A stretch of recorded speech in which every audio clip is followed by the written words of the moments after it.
Okay, good afternoon, ladies and gentlemen, directors and teachers. Thank you for choosing to spend time with us this afternoon. I'm Joanna Wood, Channel Development Manager of Cambridge, Taiwan Representative Office.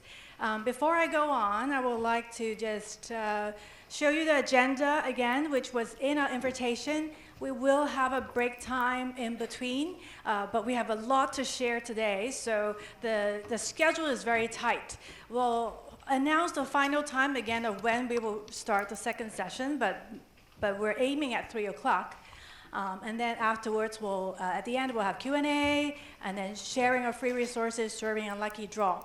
And I would like to remind you that the PDF of the presentations we share today will be shared through our Line account later when it is ready. So you don't have to worry about raising your phones and taking pictures and all that. So some of you might have seen me before.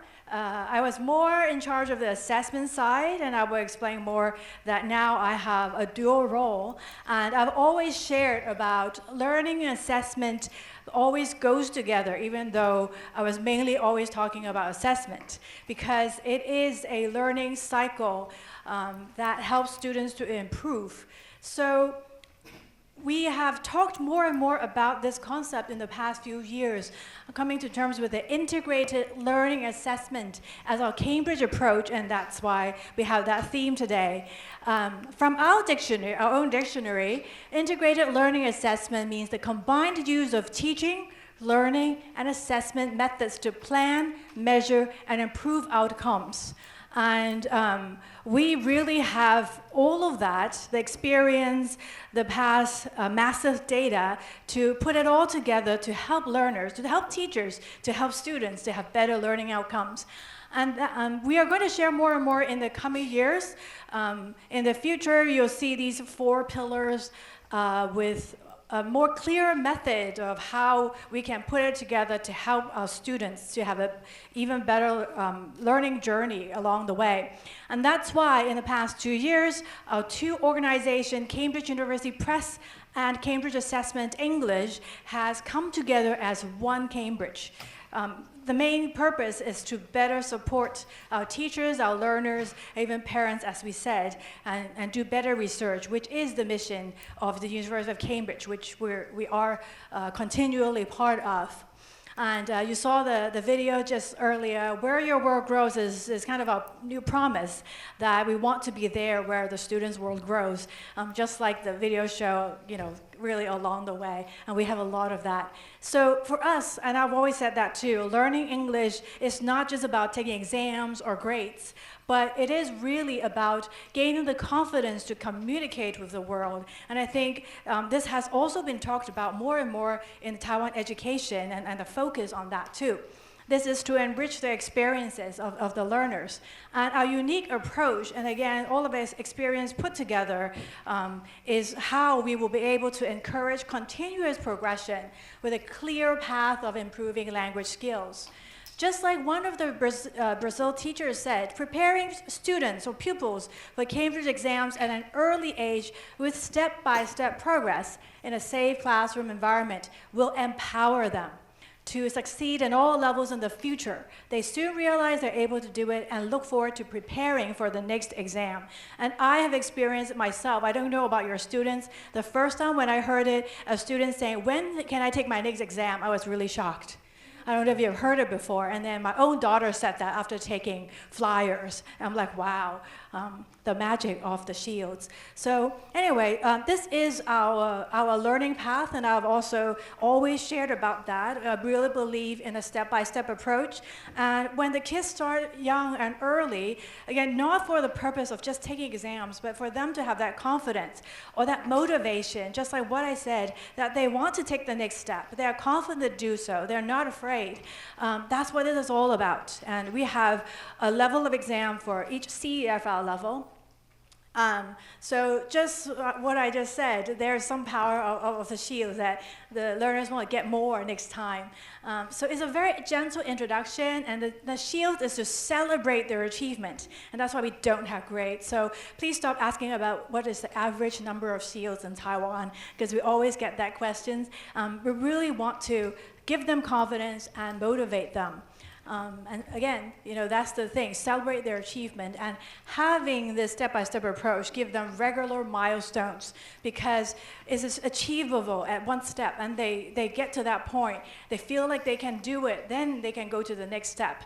And whatever their goal is, eventually, the teachers can help them have a better plan on how they go along this learning journey. They feel confident, they're inspired to continue.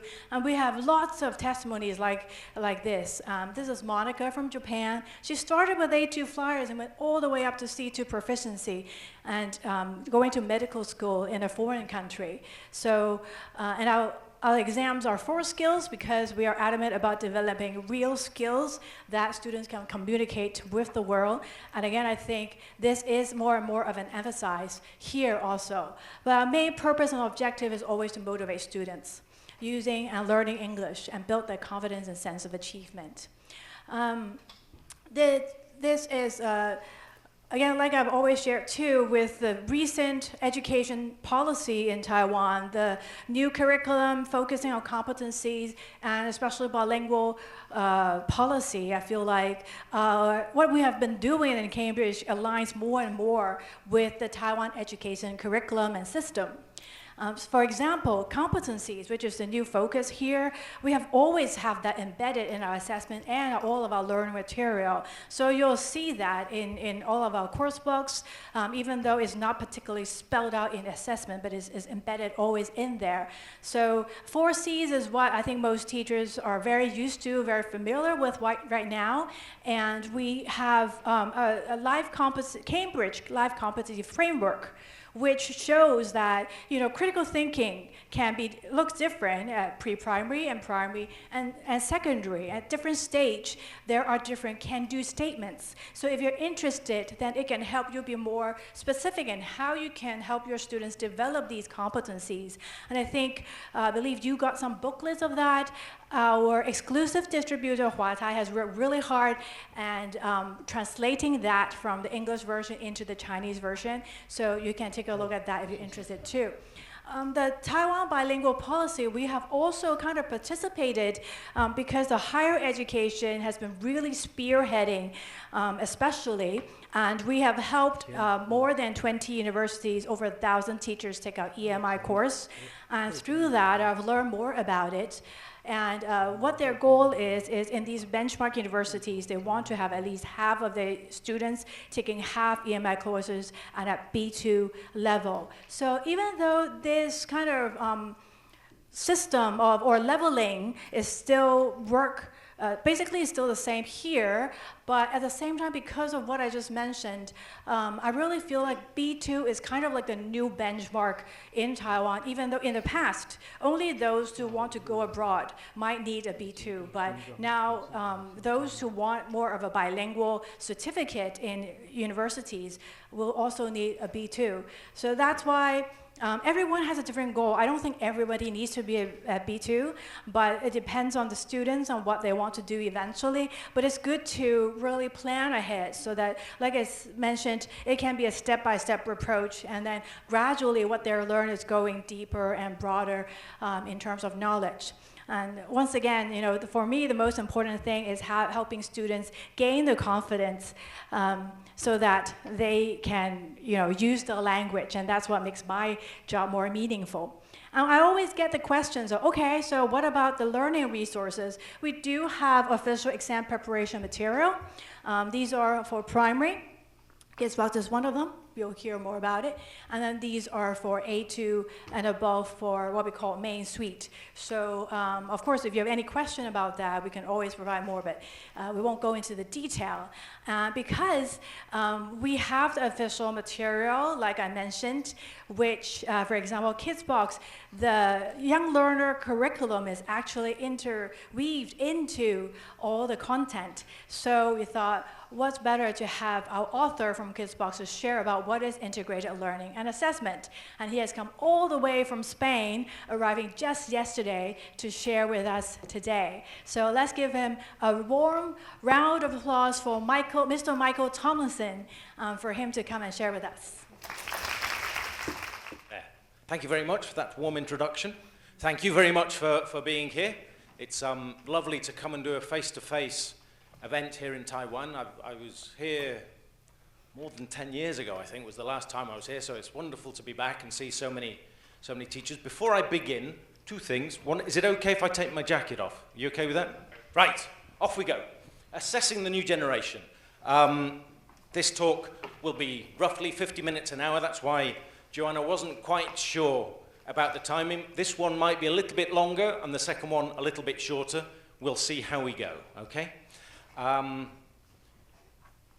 That's what I'm going to be talking about. We'll have a look at a few definitions, look at some questions about why do we assess, what kinds of assessment are there, and then some examples and some activity types, which I'm sure you use in the classroom anyway, but a bit of explanation about them, and hopefully a couple of tips. I always say with these teacher training sessions that I come up here as a teacher, not as an expert. I'm a teacher like yourselves, so a lot of what I say you probably already know.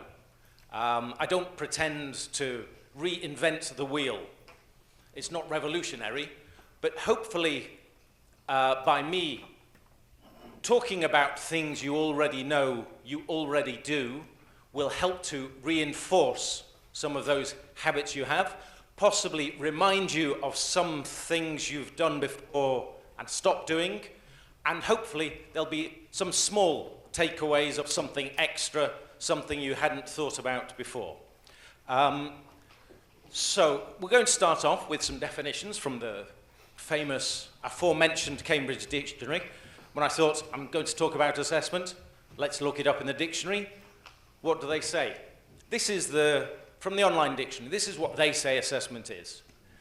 To judge or decide the amount, value, quality, and importance of something. I looked at this and thought, to be honest, that isn't helping me very much. Some of these words here, judge, value, assess, importance, they change depending on who, when, why. It's not a set value, is it? These are very interpretative words. So I think I'm going to start off by asking you a few questions about how you understand assessment. A mini survey. I'm going to ask you to talk to the person next to you for 1 minute. Can you find the person next to you? You got them? Yeah? That's under control. Good. Answer these 4 questions, and then we'll feed back and talk as a group for a minute afterwards, okay? So you've got 60 seconds approximately.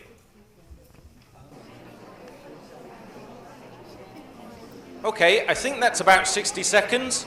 Is that enough time, or do you want more time? More time? I'll give you another 27 seconds, max, okay?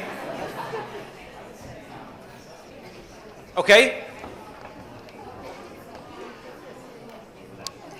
To be honest now, I don't care if you want more time, that's it. We're done. I'd like you to give me some of your answers. I have been told about the wonderful technological advances. There's a microphone and a button if you'd like to do that, or if you prefer just to shout out, that works for me as well. So first of all, who is assessment for? Students, I heard, yes? Learners, students, learners, yeah. Teachers, Parents, absolutely. People who want to be assessed? People, that's a beautiful way of looking at it. Possibly slightly idealistic, but yeah, I like that. Yeah. How many of those do you know? They're out there. It does happen. Yeah, absolutely. Anybody else? Okay, I think there's also the question of administration. School administration, or even national, they like to see the data, no? We'll come back to this, who's it for, later. What should assessment measure?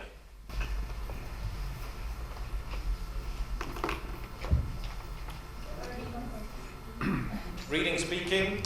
Competency? Competency, okay, word that came up earlier. Again, it's not always easy to define, but yes. What can they do and how well they can do it? Absolutely. Yes, that can-do thing is very important. I saw somebody over here looking at a microphone. No? Okay, anybody else? Whether the teaching was successful. That's an interesting way of thinking about it, yeah? Puts the pressure on us, doesn't it? It's not about the learners. It's not if the learners are good, it's if the teachers are rubbish, yeah? No. but true. That's very, I think you've got a very good point there, and that's something we'll come back to. Yeah? Anything else? Okay. Performed by?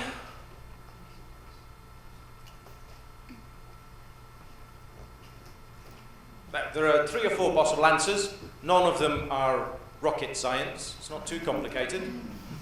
Teachers, obvious option. Teachers, number 1, yes. Number 2?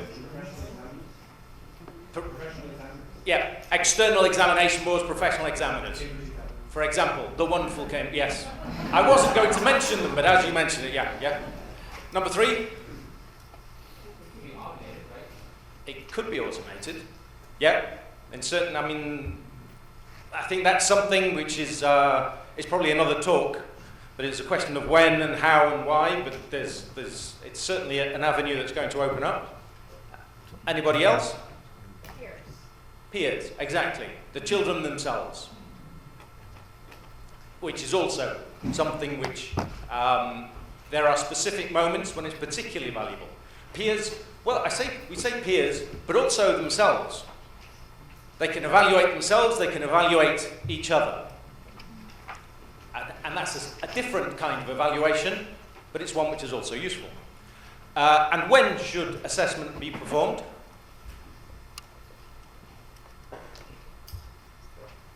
Fridays. Constantly. Constantly. Okay. How constant is constantly? Let's say you've got initial assessment, ongoing assessment, assessment via means of tests and final assessments. Okay. Absolutely. Yeah, good. And that leads me on to the next question, which is the goals of assessment. And I think here we can look at 2 different goals. One which provides evidence of learning, which relates to the question of, was the teaching successful or was the learning successful? And that is the sort of end of topic assessment, end of unit assessment, end of year assessment. And the second is provide evidence for learning, which is more about the constant assessment. And this is what we call formative assessment. Formative assessment is a question which has become much more popular in recent years. And I'm not sure it's always perfectly understood. A lot of it is what teachers have always done. That when we are teaching something, we are trying to assess how well the students understand what we're doing, evaluate how well they are learning as we go on, and we adapt what we teach and how we teach with this information. We're going to spend a couple of minutes now looking at the question of formative assessment, just clarifying that. This is a graphic taken from a talk by Philip Kerr on the importance of formative evaluation. It's from a macro study by Hattie. There's this barometer of learning, which goes from minus 0.2 to plus 1.2. Obviously, anything that's minus, that's not good. You don't want to be doing that. Anything that is above 0.59 has a particularly strong positive effect on the learning in the classroom. This study isn't just from English. It's from all kinds of learning, okay? It's a general. So you have to take the results with a pinch of salt when you apply it to your own case. But if you look at these three areas, things like study skills, teacher-student relationship, teacher clarity, these are things which I naturally would have thought are the most important factors in the classroom. That bond with your children, children knowing how to study correctly. But according to this study, the whole thing of formative evaluation was actually at the top of the pile. There are others as well. And I think over the years, the study has modified slightly. But this is just here to highlight how valuable, successful formative evaluation can be. Some techniques, well, these are probably things you already do, right? Identify outcomes. Do you identify at the start of a learning unit or at the start of a class what you want your learners to learn? Today's vocabulary is, for example. Do you do that? Okay, one or two. Maybe not that popular then.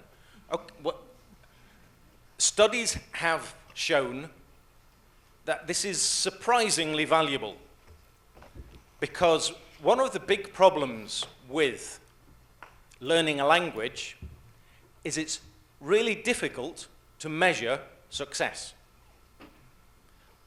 We have the wonderful Cambridge exams, which will classify when we get A1 or A2, and they'll give us our shields. But how often do you do that? Once a year, once every 2 years? And there's a long way to go from 0 to 2 years. But you're doing it every day. It's a little bit like watching your fingernails grow. You know, it's not happening. Still nothing. No, I give up.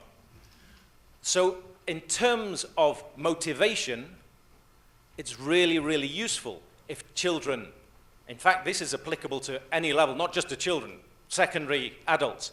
It's really useful if they can see, today we're going to learn this, and then at the end of the day, end of the week, say, did you learn that? Yes, I did. Or I learnt 4 of the words, but not 5 and 6, so I need to go back to that. Identify outcomes, and then make children, students aware when they achieve that. Great for motivation. And it makes them also, it's great as a learner skill because it makes them more aware of the learning process. These things we probably also do, consciously or unconsciously, when we teach as well. Monitor, check, are they learning? Assess and record achievement. What formative evaluation suggests is that we make this more structured, more regular, so that a teacher is more aware. And I don't know if you ever do it, I was aware in the class that very often I would measure the success of my class by seeing how well the top 2 or 3 students were doing and the lower 2 or 3 students. But you don't always evaluate everybody on a regular basis in the classroom. It's an attempt to be a bit more systematic about it. So you can set out a checklist with the names. Have they got the vocabulary today? Check, check, check, check, check. Did they take the structure? Can they speak in the check, check, check? Work out beforehand what checklists you want and then use them. It's also very useful when you want to give feedback to your students. And it's even more useful when you want to give feedback to the parents. How important are parents in the education system here in Taiwan these days? Quite important? Very important? I think, like yourself, I'm trained in the UK, and something that I was trained to understand was the notion of stakeholders within education. And in the UK, we're taught or asked who the primary stakeholder is, and it's actually the student.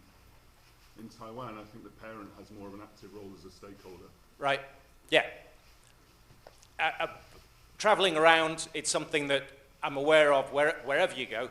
I mean, true, the student should be number one, but with young children, whether we want it or not, the parents have become more and more involved in their children's education, and they want more feedback.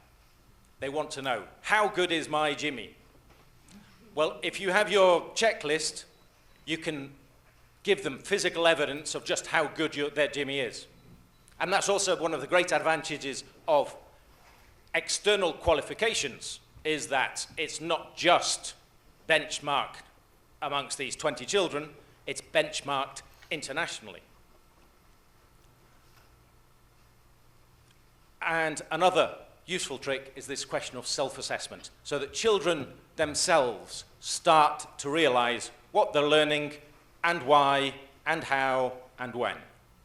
And that will help them on this learning journey they have.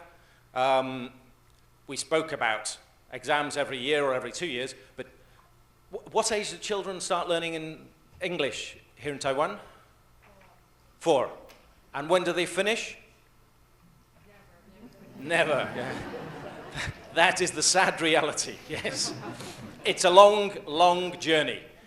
Things like self-assessment help to maintain the motivation and the levels of success along this journey. Self-assessment spots, well, to make it easy, something you can do in the classroom, thumbs up, clearly, thumbs up. So if you've done a task, just ask for quick feedback from the class. We've studied 5 new words. Is that okay? Are you happy or not happy? Or not sure? It makes them think about it, gives you the opportunity to see in 5 seconds how many are happy with what we've done. Do I need to spend more time? Because the whole idea is that we get feedback so that we can do something about what we're doing. Don't waste time teaching something 5 times if they already know it. Spend time valuably when they don't know it. Thumbs up. Traffic light is when you'd have a red or a green card on their desk and they can hold it up. Or they can leave it on the desk. If they're self-conscious, you think they're children, students, not children. We're like sheep. If everybody goes green, then oh yeah, green, yeah, no problem, yeah. But if you just put it on the desk, the teacher can see, and they don't feel so bad about it. KWL chart, do you know what that is? It's where, if we do, I've focused on vocabulary, but it can be any kind of language. And there's a chart with 3 columns. What I know, what I want to know, and what I've learned. So at the start of the week, we put this up with the new language. This is the language for this week, and they put what I know, what I want to know, and then as the week progresses, they put it into what I've learnt. They move things across. So it's a way of showing the progress. And the same with the sticky note chart, 2 columns. I don't know, hooray, I know it. Write the words on sticky, little yellow sticky notes, and they transfer them when they learn. It's making them physically aware of what they've learnt, okay? Or we have little self-assessment charts at the end of a learning topic, a learning unit, and including the can-do things, can-do statements, which came from the framework of reference, things they can talk about. But as I said, formal assessment is still important to different people for different reasons. And we have these 4 areas here. We've already spoken about this a little bit, so I won't dwell on that. They offer a number of things. As Joanna mentioned, seeing kids who want to do their next test. It offers motivation. Kids are competitive, sometimes with each other, sometimes just with themselves. They like being successful. It's objective. We've all had issues with teachers who you think has a teacher's pet. No, Cambridge exams or any external exam will give a real, honest appreciation. All of these, I think, are fairly straightforward. The question of prestige. A school that offers external exams obviously has prestige above others. And the whole thing about the pathway. We've seen from the data that kids who start doing the young learner tests regularly do better when it comes to B1, B2. They get higher up the ladder because it's easier for them, because they're more motivated. Okay, now then, this is where I'm going to start looking at some practical activities. To be successful in exams, I think there are 3 areas. First of all, the primary focus has to be the language. That without the language, there's no point in doing an exam, right? So we'll have a quick look at some language preparation. Then task preparation means preparing them for specific tasks within the tests you're going to give them. And the question of exam skills, which are general skills. I'll be focusing more on 1 and 2 and slightly on 3, okay? Oh. That was because I was bored, I just thought. So first of all, a song. I do like to include music in these talks. You might think, what has a song got to do with assessment? Well, it's all about the language. I think songs with primary education, they are an essential part of the process. It's offering natural language, realistic practice. It's easy to remember. Do your students enjoy songs in the classroom? No. I've heard a couple of no's. From my years of experience, when a teacher says no, it's not because the children don't enjoy it, it's because the teacher doesn't enjoy it. And listen, I can identify with that perfectly. I'm not very good at singing.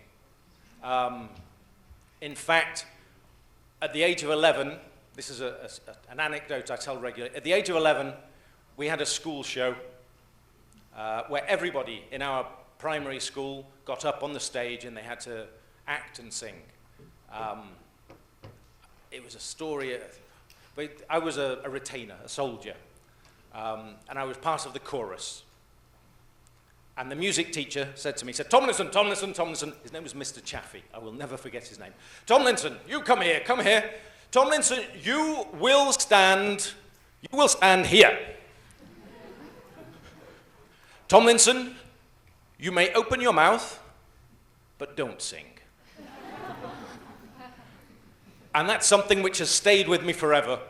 And when I started teaching young children, I sort of recognized that you need to have music in the classroom. It's an integrated, an integral part of what we do. But I didn't feel very confident because of the generous words of Mr. Chaffee. So I went at it half-heartedly, and I started teaching them a song.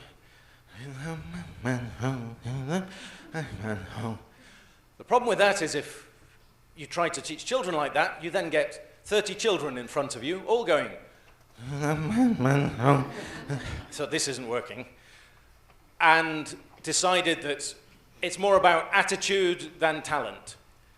If you can attack an activity like this with enthusiasm, the children will respond with enthusiasm. And in fact,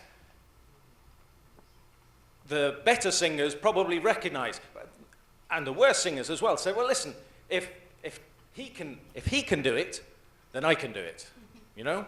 So I think even if you're not confident as a singer, it's important to include it. So this is our song. It's part of our song. I'm going to show you a series of pictures. I would like you to talk to the person next to you, identify the family member and what they are doing, okay? Family member and the action.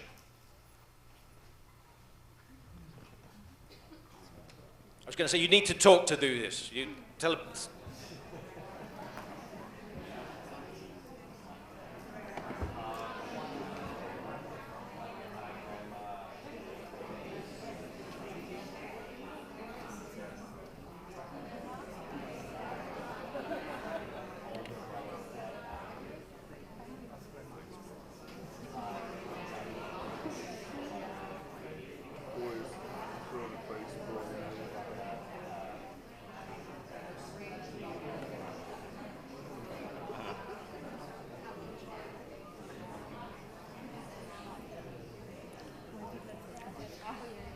Okay, not too difficult, right? Can you now try to complete the gaps with the words you've just spoken?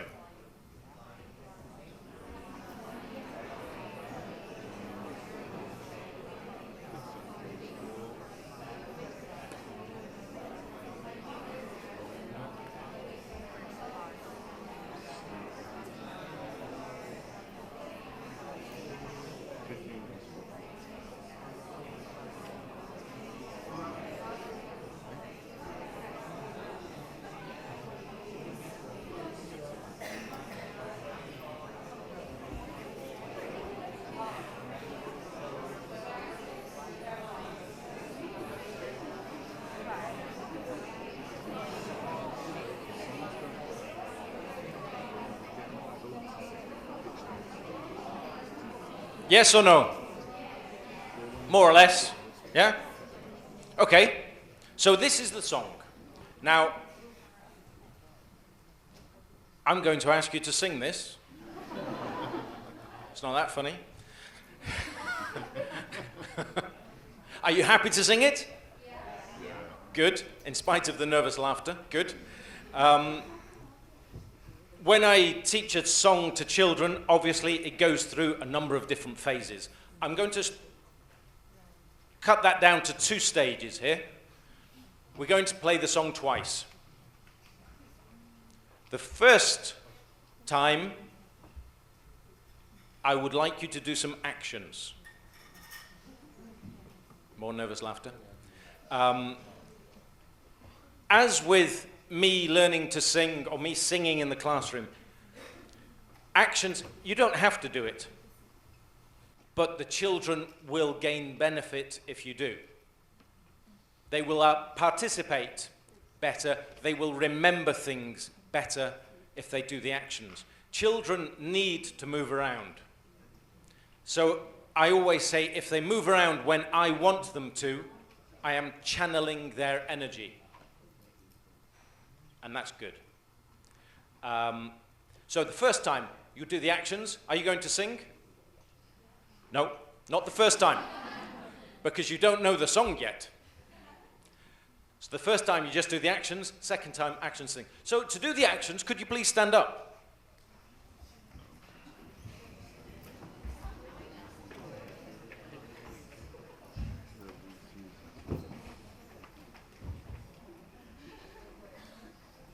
Okay. First line, my grandpa isn't walking. Actions. Yeah, okay, it's complicated, isn't it? Yeah, you're walking, good, perfectly, but we want the negative. How do you do the negative here? Okay, so, yeah, isn't walking. Or if you want to shake your finger, that's how I do it in the UK. But this is also very expressive. I like that. It's always important with children to ask them to walk on the spot, because I have had children who go straight for the door. That's not what you want either. My grandma's cleaning the table. you've all done that before. It's beautiful and white. My father's playing baseball. Be careful with the person in front of you. Yes, good. He can catch. And he can hit. My cousin's got the ball now. It's a baseball. It's not a basketball. It's a baseball. And now he's throwing it. Perfect. My baby sister's sleeping. Oh. She's very small. My brother isn't jumping. Absolutely. There we go, yeah. He's kicking his football. You are better at baseball, aren't you? Yeah. My grandpa is walking, he's playing a kite. My grandma's cleaning the table, it's beautiful white. My mother's sitting, reading. Yeah, not on the chairs, just, yeah. Her book is big and grey. And grey, yeah. And me, I'm very happy.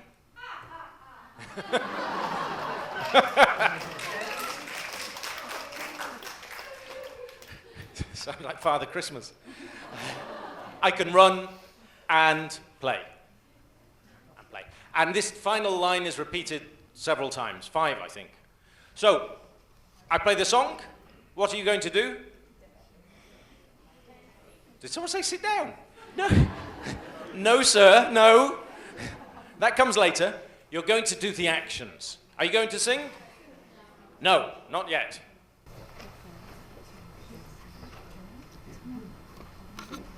Pupils Book, page 37. 1. Listen and sing.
Excellent. You're good at this. Now, we're going to play it again. And this time, what are you going to do? Sing. And? Do the actions. I mean, if you want to dance, you can dance. That's fine. I'm not sure that what I could classify as dancing. And remember, with enthusiasm. Okay? So you're going to sing quietly or loudly? Loudly! Yes! Yeah. Please. Here we go. Pupils Book, Page 37. 1. Listen and sing.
Bravo, well done. Please sit down, yeah?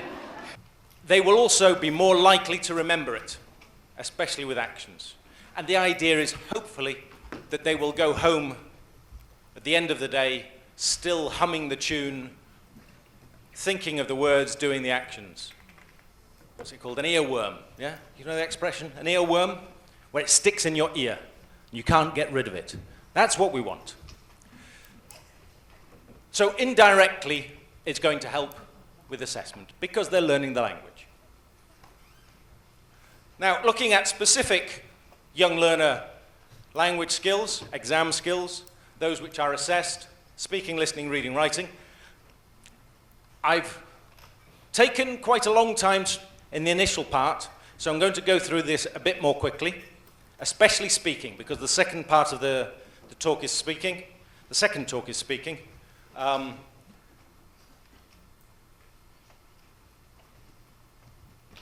That makes sense, right? One of the exam types they have to do in the YLE tests is talk about pictures, comparing pictures. Pictures, visuals, photos are a great way to get children to talk.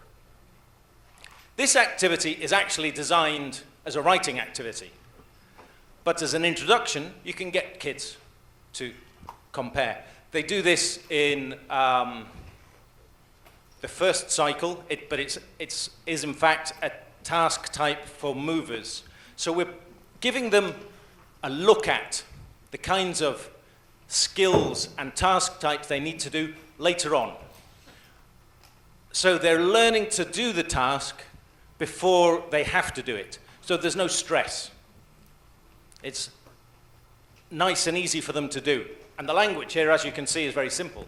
There is, there are. This is another way of scaffolding them towards the task type, whereby they're talking about the picture and at the same time listening. What they listen to gives them the structures, the language, to be able to talk about the picture, because they have to correct it. So they look at the picture and they hear the audio. The boy's wearing a green shirt. Well, no, he's wearing a red shirt. So they produce the language because it's there, and they change it. So they're learning what kind of language they need to do the task. Okay? We won't listen to the audio now. So this is the kind of thing they'd have to do in the test. There's this picture and another. Something you can do, I won't do it now because of time, but is to get children to talk about one picture in pairs. What can you see? What are they doing? And then change the picture. And say, what are the differences? So, apart from just the language, they have to use their memory. We're adding another layer, another level of challenge to the activity to make sure that they're always thinking. So cognitively, mentally, it's a bit more challenging. But then to step it down, to make it easier again, they would listen and choose. So here are 4 different ways of preparing them for one kind of exam task. Okay? And depending on how competent your group is, you can do them. And I think also it's important to offer variation, because repetition, especially with low-level learners, repetition is essential. They need to see, to hear the language repeatedly. But it's very boring if it's always the same. So repeat, but with variation, yeah? And this is practice for the first part of the speaking test, where they have to prepare the questions themselves and answer them also. A quick tip. Can you read that okay? Yeah? Basically, with low-level YLE tests, they don't need to do that much to be successful. It's good to over-prepare them, but for a task, they can feel confident if they don't use too much language. Okay, listening. I think the most important thing is point 2. That they should practice activating what they know before they do a task. They have enough language, but they forget about it. There are always visual stimuli in the exam. So use the pictures. Use the pictures before you listen. So for example, in this exam task, what language do you think we are looking at?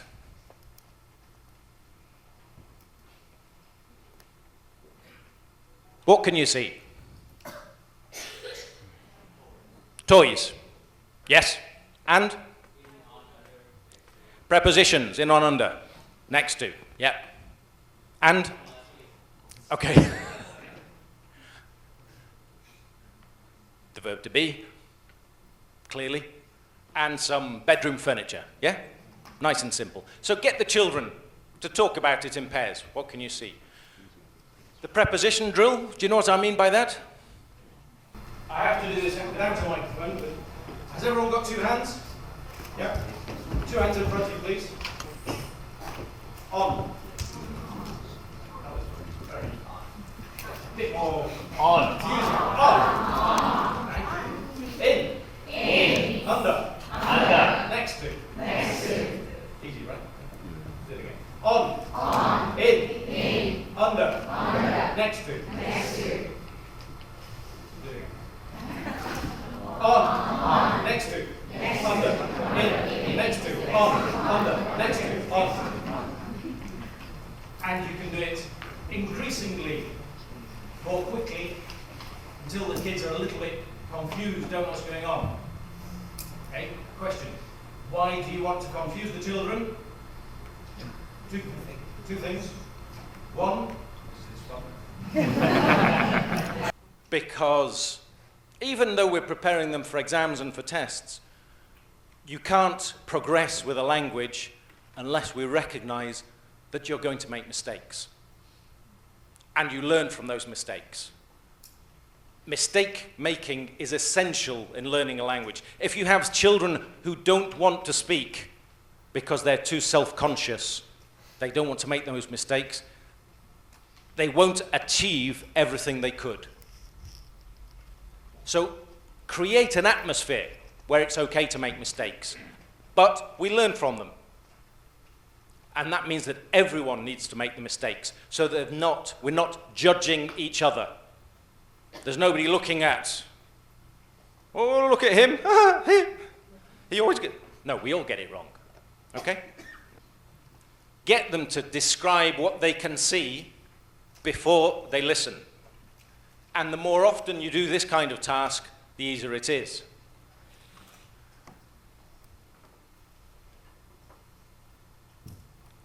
So even though, if you notice here, some of the tasks have the monkey, that's because they are exactly the same as the exam.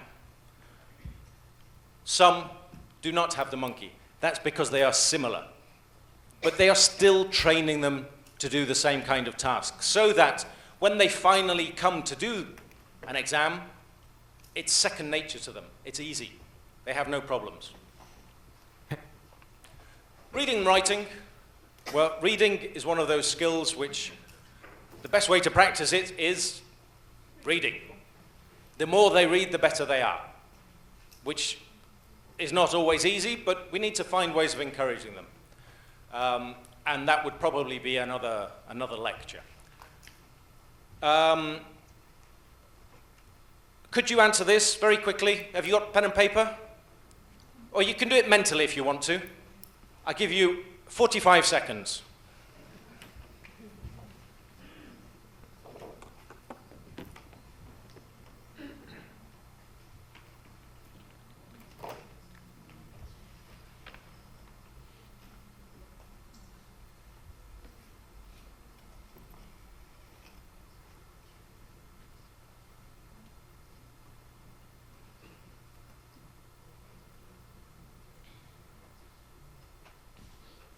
Okay, that's 45 seconds. Finished? How many answers have you written down mentally?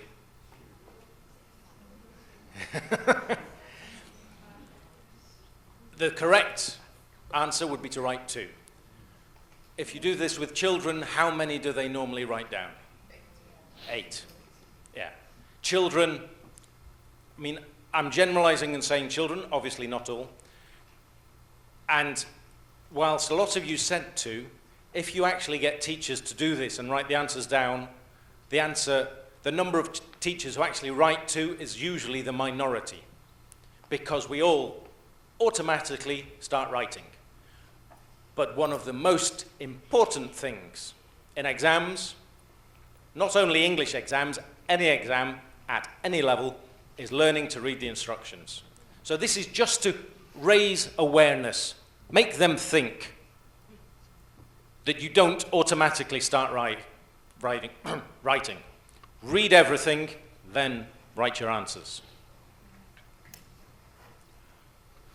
Yeah. Spelling, they need to practice, especially with the younger kids. The more practice you give them, mixed up letters.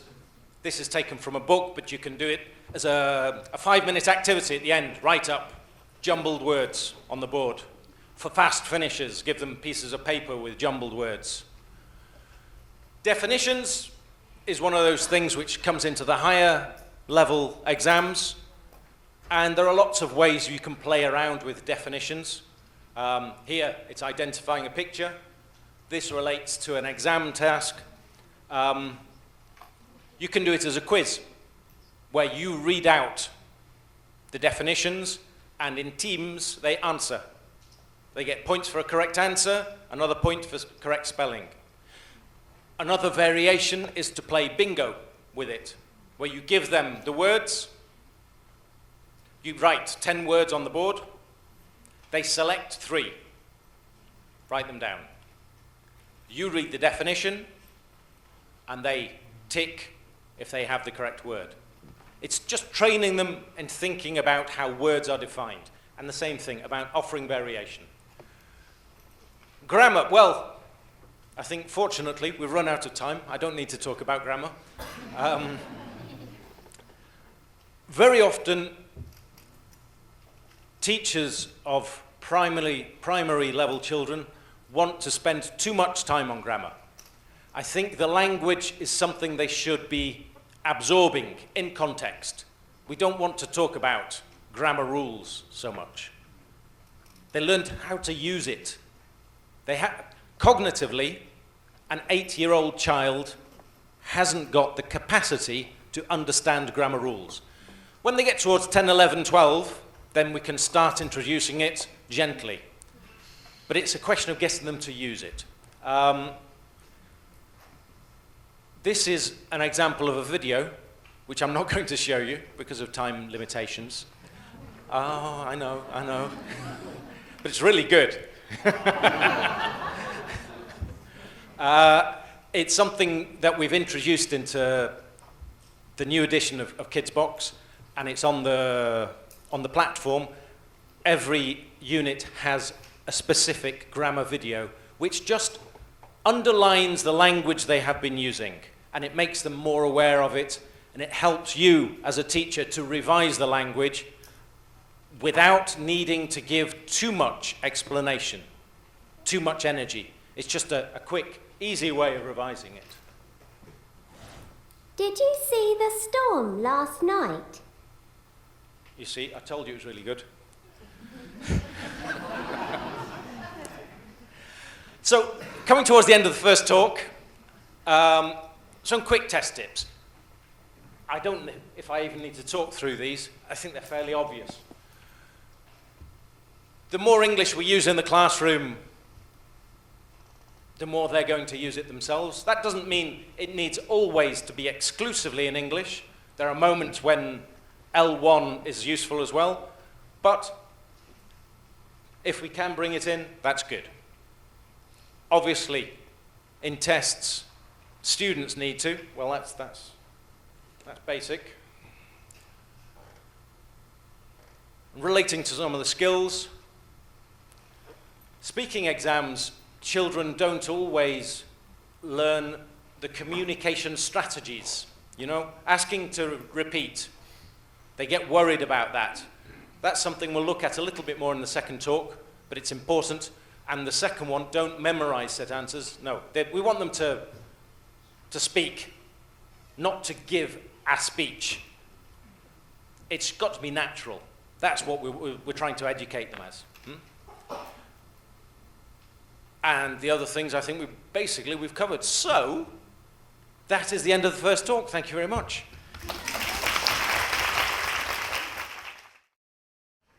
Something I didn't mention earlier as well is how grateful I am that you should want to give up your Saturday morning to come to an event like this. I know how valuable time is, so as a teacher, so for you to come down here, it means a lot. Thank you very much. Right, part 2, which should be about 50 minutes, hopefully, so that we can finish around 4:10. We're going to look in particular at the question of communication in the young learner classroom, okay? Very simple playlist. We're going to look at some of the questions behind communication,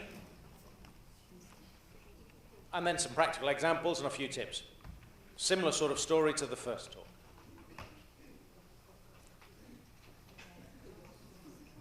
What do you think? Are you happy to do another song or not? Yeah? I had my doubts, I'll be honest. I had my doubts about including 2 songs, but one of the good things about including a song directly after a break is it does help to work off a little bit of the cakes, okay? It stops that sort of lethargic sitting down thing. I didn't talk much about the linguistic benefits of a song in the classroom earlier, and perhaps I should have done, because it works on so many different levels. There's quite a strong correlation between music and language. It's no coincidence that people who are good at singing are also good at pronunciation very often. That question of intonation, rhythm, pronunciation is all part of music. I mentioned a little bit about the question that it helps memory and motivation, but the language is also really important. Right, okay, so a song. This is as you can tell, there's a lot more text on the page. This one's a proper complicated song, this is. And how many times are we going to listen? Yes. What are we going to do the first time? Oh, yes. So, would you please stand up?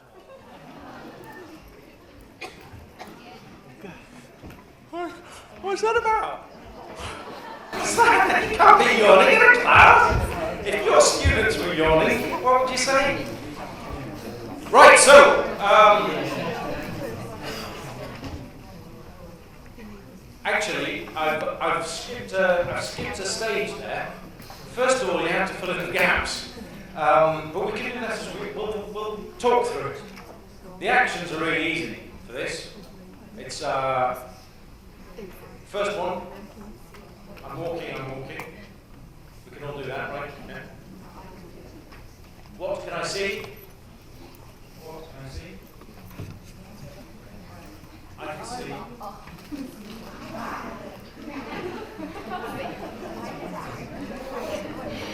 It's difficult to do it without the sound effects, isn't it?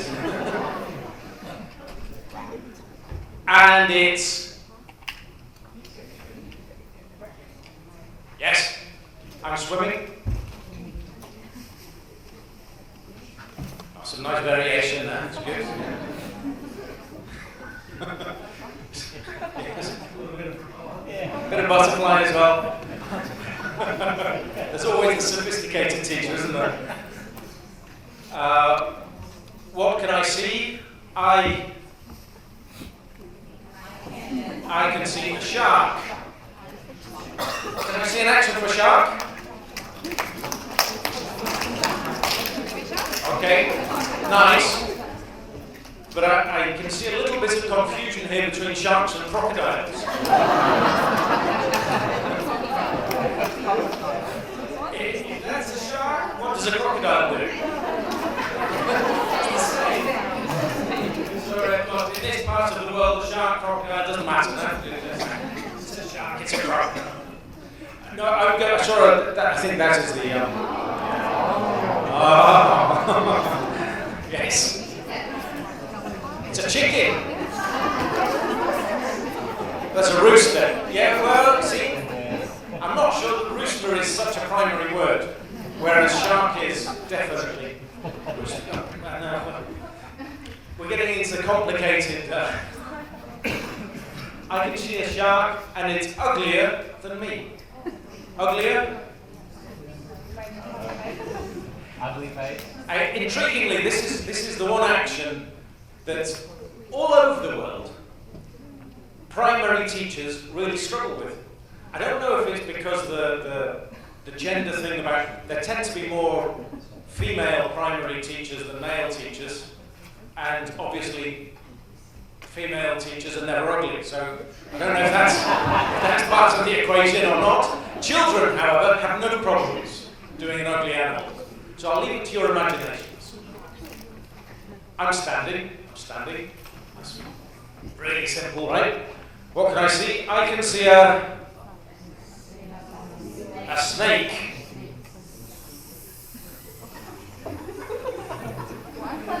Okay, very good. Snakes, there are generally three different kinds of snakes. There's the one-armed snake, the simple snake. There's the cobra. Or there's the full-body snake. What I like to call the sexy snake. You can choose your snake for yourself. And it's thinner than me.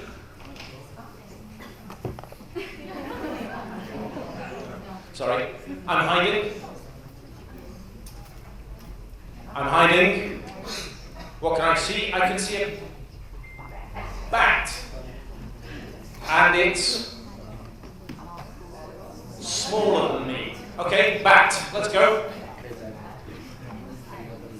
Okay. Again, it's quite difficult, isn't it? Bat. So we have here, we've got the butterfly. We've got the bird. There's the chicken. And the same, probably the cockerel. Yeah, difficult. Bat. I've been doing this for many years, and that's a rabbit.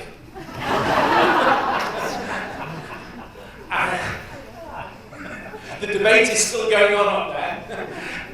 And I haven't found the perfect version, so I've sort of invented one for myself, and it's the bat. It's Michael's bat. A little bit like an old man with a coat. Don't get confused. That's my bat, okay? Can I see you doing Michael's bat, please? So it's these moments that make you think your job is worthwhile.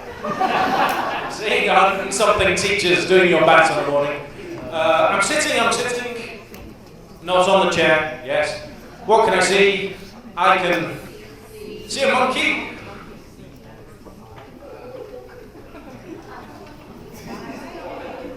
Just a reminder that because it's a song, you actually don't need to do the sound effects, okay? And it's naughtier than me.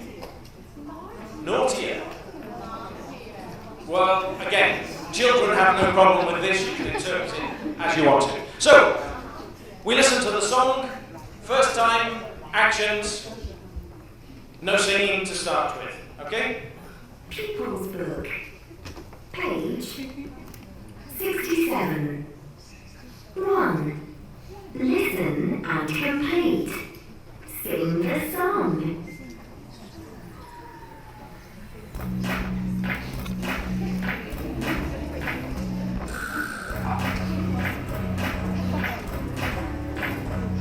I'm walking, what can I see?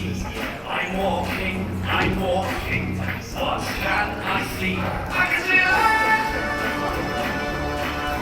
and it's bigger than me.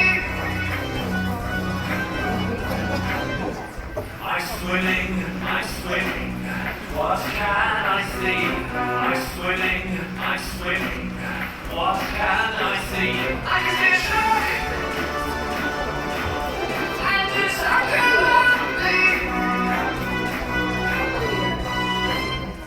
I'm standing, what can I see? I'm standing, what can I see? I can see a snake, and it's following me.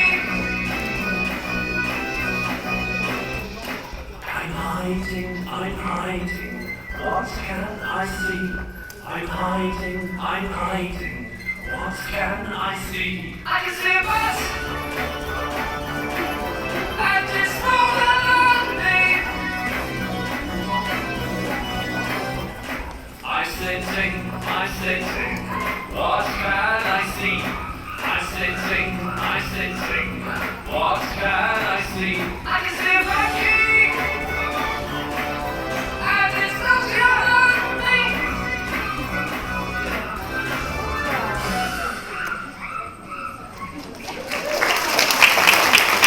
There we go.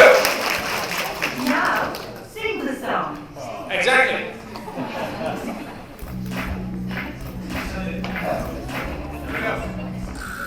With the accent, of course.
Sit down, sit down. So obviously, as we said before, singing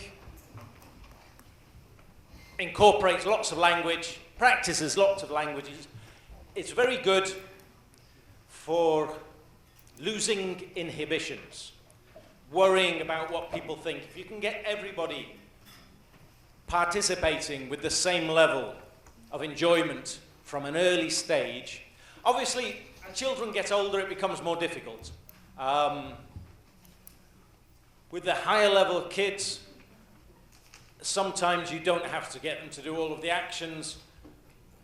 There are sometimes kids who don't even want to sing. I've had classes where I just get them to say the words through as they go through, with like grade 5 and 6. But that's very, very much a question of you judging according to the children you have in front of you. As with all teaching, all teacher training, whilst I can share my opinions, the decisions are made by you depending on what you've got in front of you. You need to have the autonomy to be able to adapt to what you have to do. Pupils book. You've done that. So, reasons why. First question. Why do we want to teach communication? It's a life skill. By getting kids to speak in the classroom, you're getting them engaged with each other, involved with each other, and involved with the language. I think we are quite lucky as language teachers because the subject that we teach is different from all the other subjects because it's real, live, active. It's what we do every day. And you can tell stories with it, you can have fun with it, you can share emotions with it, even from the lowest of levels. And it's something I personally feel quite passionate about. And I think it's useful to share that passion with your students. This is not just another school book. This is real. This is at the center of life. Social interaction. That's what life is all about. I mean, you're not going to do that using the same words with young children. But getting them to talk and communicate and tell stories, tell jokes even, is something that it's a spark you want to, I was going to say a seed you want to sow, a spark you want to ignite right from the beginning. The question of communication strategies, that I mentioned this in the exams, asking to repeat, asking the interlocutor to repeat. Learning how to manage a conversation is essential as a life skill. And it's something that's actually quite easy to do. It's quite easy to teach and to learn. So let's make the most of the opportunity we have as teachers to show them how to do this in the classroom. Okay? We'll look at that later.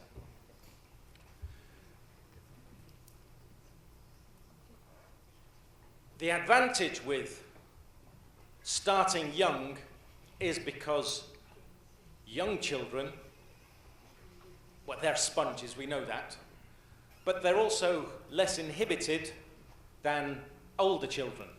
When children reach adolescence or pre-adolescence, they start worrying more, and there's an ongoing debate, but there are a number of studies that have recognised a threshold whereby questions such as achieving real L1 pronunciation become much more difficult after adolescence.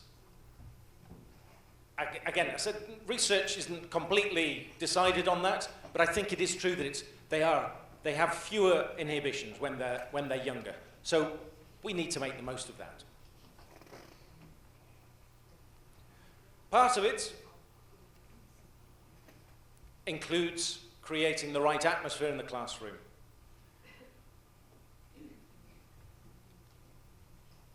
And the third point here, I think, is particularly important, is about creating bonds, creating connections, connections between students.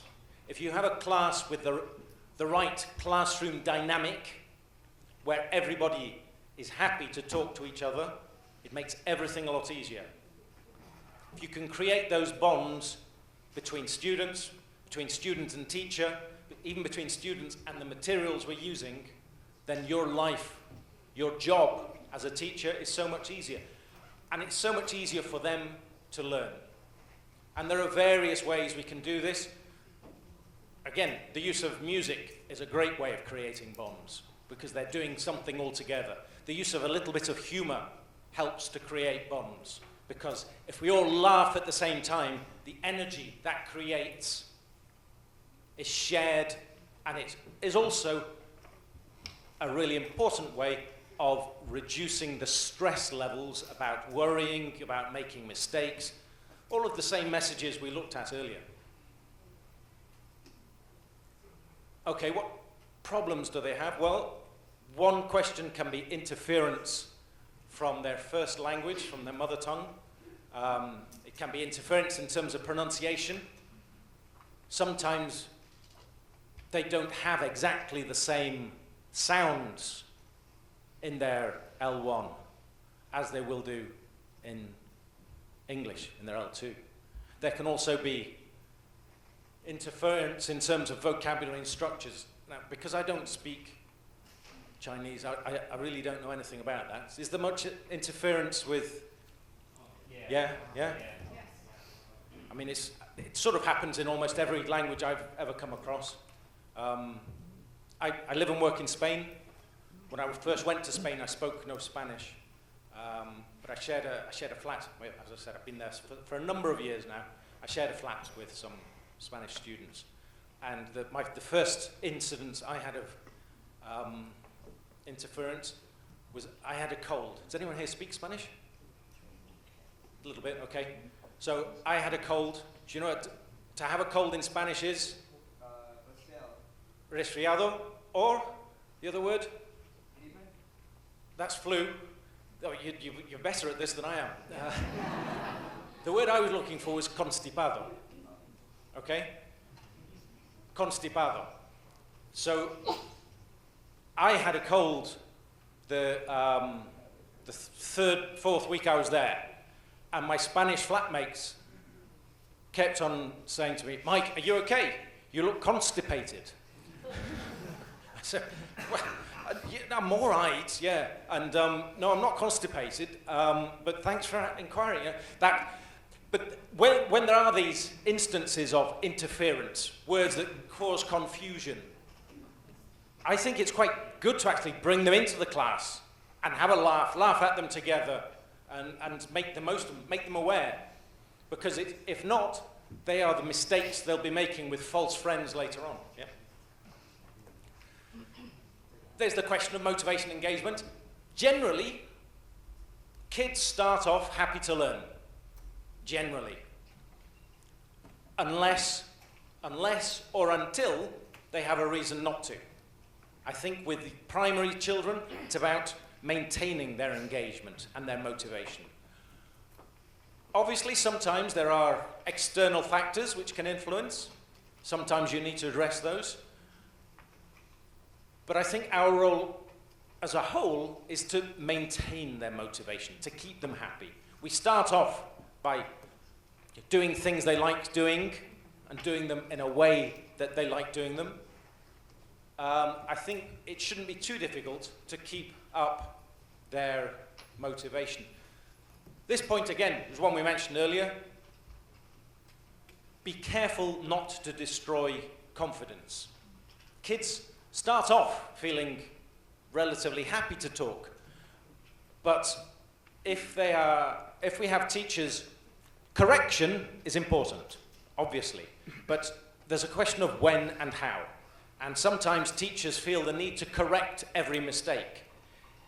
If children are speaking and we correct them, after a while, they become super self-conscious and they start worrying about that. Have you noticed that ever? Yes. Again, going back to my personal experience, I'm married to a Spanish lady, and she's very good at correcting my Spanish. But there are moments when I don't want to be corrected.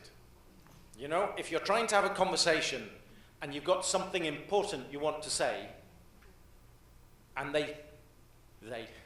she corrects my pronunciation, I said, no, just stop a minute. Did you understand what I'm saying? Yes. So listen to what I'm trying to tell you and correct me later. Children don't have the same, well, they certainly don't have that husband-wife joy, but they don't have the same tools to be able to say, don't correct me now, correct me later. What they will do is think, next time maybe I won't try to communicate what is important to me.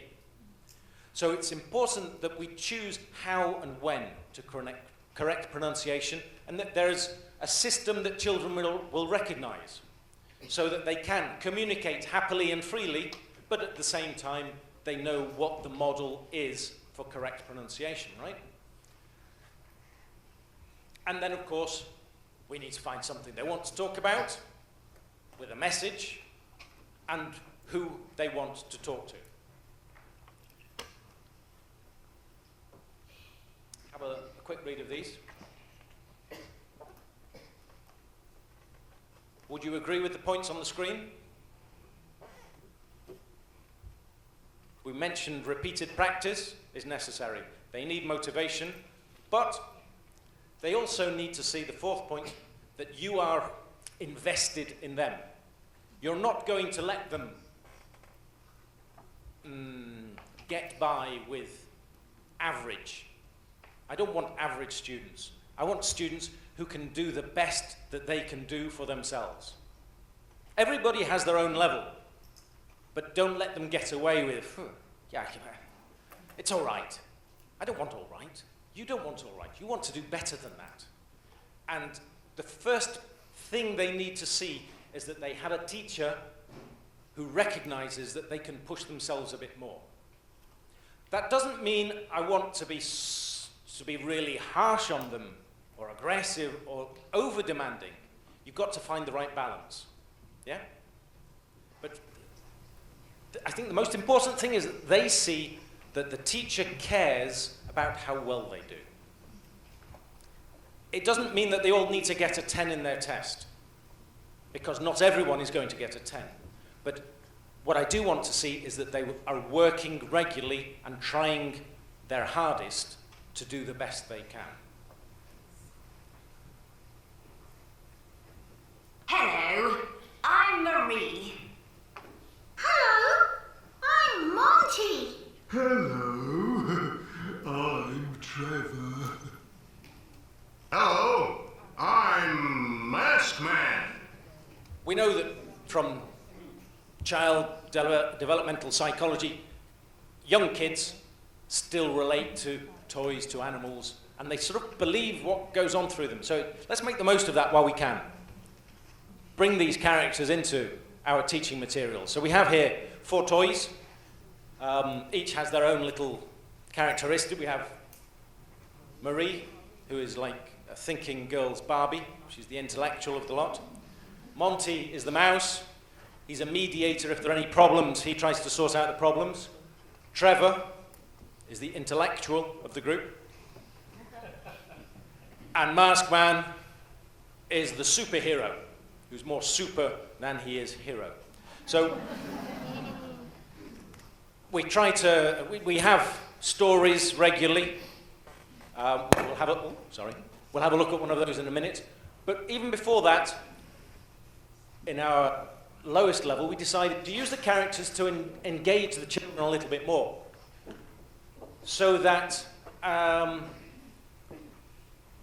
as a roundup at the end of the unit, Mask Man asks them questions directly, because sometimes children react better to an interaction with a character or a puppet, or even just using a flashcard, than they do to a direct teacher-student interaction.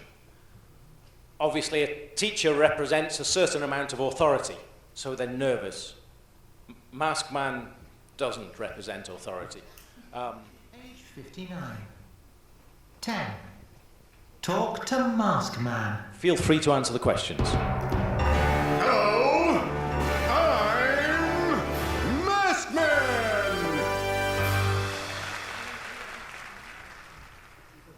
What's your name? How old are you? What color's a tomato? Open your book and point to an... Hold on, I think I should address that question there. You'll have to excuse the mispronunciation of tomato. I've taken the audio from the British version. As you can see, I'm British myself. Obviously, we can all adapt to context, and there is, tomato is a valid option. It's there in the American version.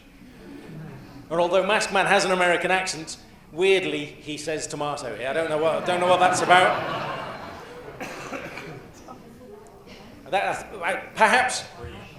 Perhaps that's a perfect example of the importance of global English, which is obviously the direction we're moving towards these days. Yeah. So yeah, what colour was it? Tomato.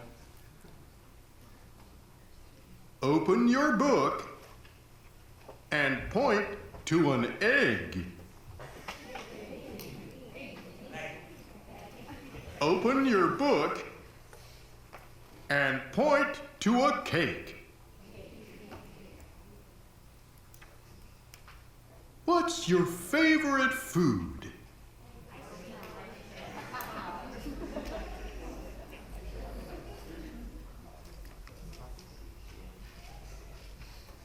There we go. So it's really simple, but by having a group activity, children feel relaxed enough to give their own answers, as you have done here. And they'll laugh because you said ice cream, because you said cake, because you said pizza. So they're talking without worrying about the talking. And because it's Mask Man, we're all happy to talk to Mask Man, even though if he does have problems with his pronunciation. Stories? Would you like a quick look at a story, an animated version? Okay.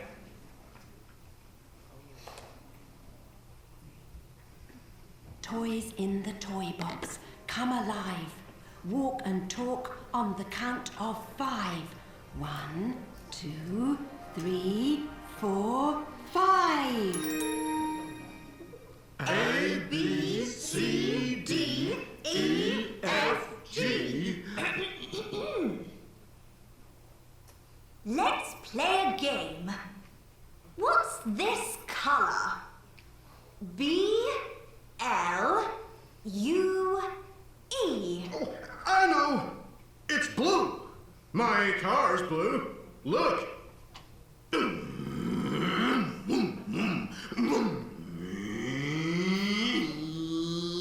Now it's my turn. What's this word? F-O-U-R. I know. That's 4. Here are 4 pencils. My turn. What's this, Trevor? P-U-R-P-L-E.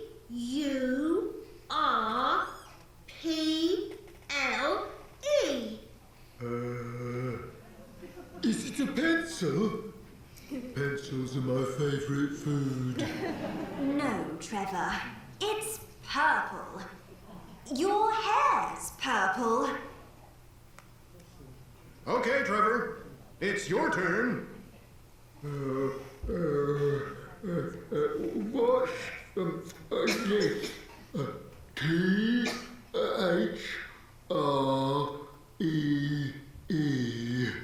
3. I've only got 3 pencils. Where's the red pencil? Are pencils your favourite food, Trevor? Yes, they are. Sorry, Monty.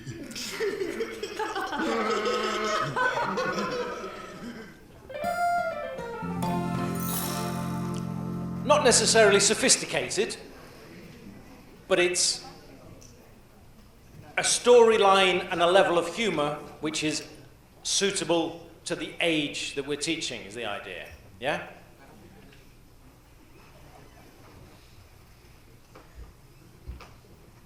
It's important that we start teaching them communication from an early age. Chunks, do you know what I mean by chunks? Those groups of words together, 3, 4 words, 5 or more. And we teach them with the pronunciation as a chunk. Things like, I don't know. Not I. There's no need to look at the grammar separately. I don't know. It's put them all together. And in fact, something that's come out of corpus research, looking at corpora of the language, is the importance of these chunks to give the impression of fluency. It makes you sound much more fluent if you can use chunks successfully. It doesn't matter about how quickly you speak for the rest of your sentence, but if you can use that sort of, I don't know, chunk successfully, then the person who's listening to you will think you are much better than you are. And that's the kind of thing that we can include in our classroom language. So, simple things like, close your books, open your books. Can I go to the restroom, please? If they learn them as a set phrase, right from the beginning, and start using it, it's going to help them later also to decipher the language, decipher the structures, the grammar. You don't need to understand it, you work on it later. It's like in the same way that song lyrics, children don't always decipher the language initially, but it sinks in later as they develop. When I say simple building blocks, I'm talking about pronunciation. Kids Box isn't a course which is strictly a phonics course, but it does look at pronunciation. We've tried to work on areas where children sometimes have problems, especially at the early levels. Those individual sounds, so we'll start with individual sounds. Consonants are easier, so we started with them, and some vowels, and then compare them with different pairs. It's also the only area of the language which is actually physical. It's a different skill from the others because the nature of it is all about what you do with your mouth, which is perfect for teaching 5, 6, 7-year-old children and older, because physicality is really important to them. So play with that. Make them think about the shape of their mouth. Is it open, closed, round, tight? What do they do with their tongue? Does it touch the teeth? Top of the mouth? Where is the tongue? Is there vibration? I mean, obviously you need to measure this depending on to the level of sophistication of your children, but don't be afraid of addressing the physicality of pronunciation. Let them play with it. Let them think about what they're doing with their mouth. Because if we want them to make the change from the sounds they naturally produce in their first language to the sounds we want them to produce in the second, sometimes it's a different mouth shape, and they do something different with their tongue, and the sound comes from a slightly different place. So they need to be aware that they can do that they can play with their mouths. It's the kind of area that we could probably spend more time on, but it's just again, planting the seed here. On a more practical level, this is an example of comparing two sounds. I think they're probably not the most difficult sounds for speakers here in Taiwan, are they? No. Okay, well, that's good. So you'll find this really easy. The idea is to give them little rhymes or little tongue twisters. Okay? There is an audio that goes with it. You can see it, but we don't need to say that to do that. So I'd like you to repeat after me, please. 6 snakes in t-shirts. 6 snakes in t-shirts. 7 sheep in socks and shoes. 7 sheep in socks and shoes. Magnificent. We'll do it a little bit more quickly, okay? 7 sheep in socks and shoes. 7 sheep in socks and shoes. 7 sheep in socks and shoes. I see you are. I told you were very good at this. The idea of doing this quickly with children is a little bit like, you remember the preposition drill? To create an environment where everybody is making a mistake. If I say it really quickly, 7 sheep in socks and shoes, I'm very close to making a mistake, and there are lots of these tongue twisters where you do. So if the teacher is making a mistake, it's okay for students to make mistakes. And then we'll go back and model it again more slowly so that they all say it correctly. But they're happy to have an environment where it's okay if occasionally I make a mistake with my pronunciation. Because it is an area where sometimes teachers feel self-conscious as well, Pupils, Bull. we've made some extra video content for the second edition with Monty. It's a 6-minute video, so I'm not going to play all of it, but it goes through these sounds again. It repeats them slowly. Then it concentrates on the individual s and sh. And there's a pronunciation expert who shows children their mouth position, where the tongue is, so that it helps teachers who aren't that confident. It gives you a graphic example of what we can do in the classroom. Okay? I'll give you 15 seconds.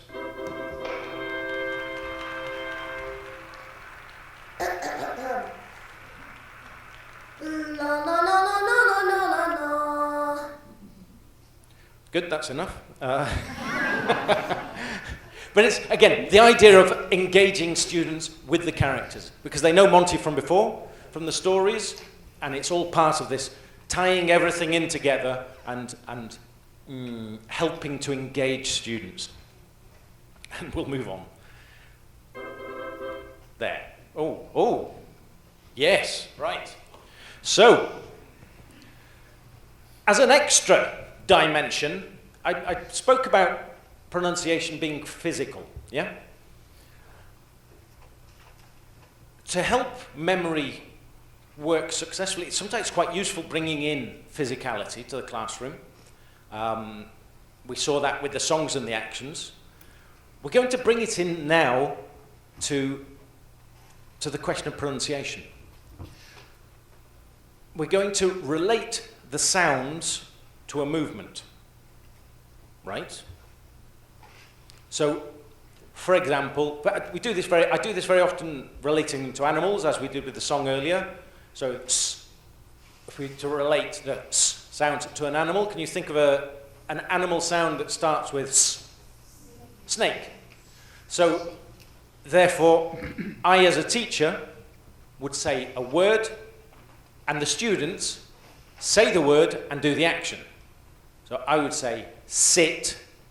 Students go sit. They do the snake action. Yeah? Some confused looking faces. I would say shape. Oh, we haven't done the action for sh yet. But they don't do snake.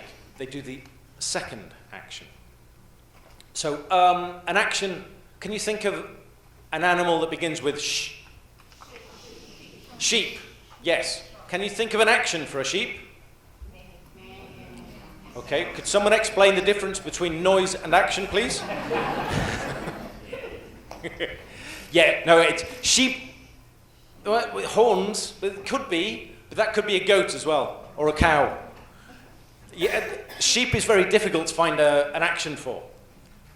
But sort of bouncing around, maybe. Shark, we could do shark actually. Yeah, shark's quite good. But I decided, as an alternative, to go for a different action, rather than an animal. And so we're going to have shake. Shake. Could I see everybody shake, please? Everybody? Come on. Good. Right. So we now have our two actions. I'll tell you what, the explanation of this activity is about the worst explanation I've ever given. I apologize. We have s sound. S. The action is... Yeah, no, you don't need to do the snake sound because you're going to say the word. Okay, so you go sit. And shake. If I say shout, you say shout. Yes? Thank you both. Let's try it. I'm going to say some words. You repeat my word, and you do one action or the other. Yeah? 6. Snake action. Stick with just the snake action, yeah? Shape. Shaking action, say shape. Steal. Shout. Okay. Good. I think we've got it. Now, instead of me saying the word, I'm going to put the word on the screen as it is here. You do snake, you do the, no, sorry, you do, or, and you say the word. Okay?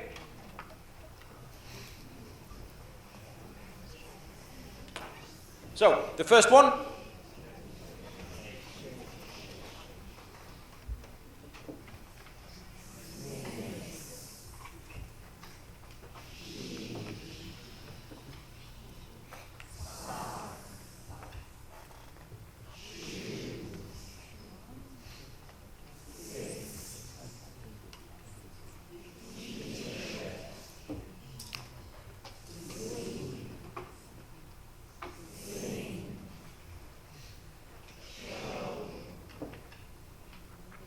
There we go. And this is a summary. Did you find that difficult or not? Not really difficult, was it? I did notice that the volume wasn't as high as it was for other things, because you have to think about it a little bit, right? If you have to think about it, children have to think about it, obviously, a lot more. But that thinking is good. They're thinking about the sounds and how they relate it to the, because it makes it more physical. And it's a great way of anchoring, underlining these pronunciation issues. Because we can do a tongue twister. Tongue twisters, they do remember. If we just say 6 or sheep, they won't remember that quite so easily. So it's adding to it, a dimension to it, okay? And then here they have a writing follow-up activity to help them at the end. Classroom management obviously is key. We looked at this, and I'm talking very much about how we organize children when we ask them to speak. At the moment, most of what we've done has been I speak and you answer me. For children, that's the hardest way of doing it. And in fact, it is for adults. It's a lot easier when you talk in pairs or in small groups. And I think it's important to remember that. So it's important to find activities we can do in the classroom where children will speak to each other and not just to me. This is taken from a Cambridge white paper on communication, and it sets out the ground rules. I think it's quite useful for older children to think about some of these points. So we have here some of the communication strategies. It's also important that they should know how to ask questions, show they're interested.